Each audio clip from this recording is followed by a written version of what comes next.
Seorang pria tertangkap kamera warga saat akan kabur setelah mencuri laptop di sebuah rumah kos.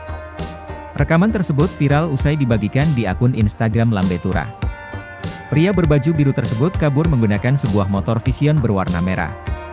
Menurut keterangan di akun tersebut, aksi pencurian itu terjadi di siang bolong pukul 12.35 WIB, Sabtu, 17 Desember 2022.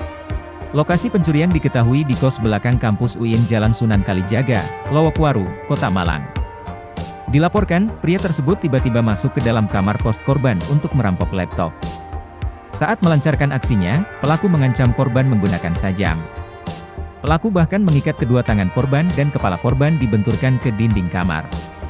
Setelah dibuat tak berdaya, laptop korban dibawa kabur oleh pria tak dikenal tersebut.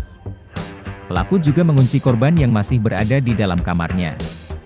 Mengonfirmasi kejadian tersebut kepada Kapolsek Lowokwaru, AKP Anton Widodo. Anton membenarkan kejadian tersebut. Ia juga mengatakan bahwa tim dari kepolisian sudah mendatangi tempat kejadian perkara, TKP, untuk mengetahui kebenarannya.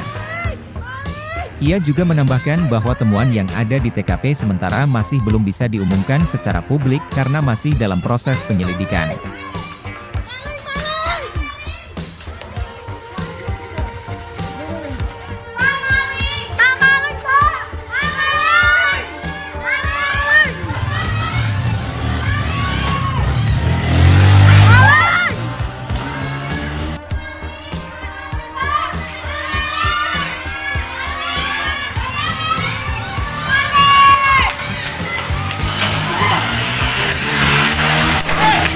Terima kasih sudah nonton, jangan lupa like, subscribe, dan share ya!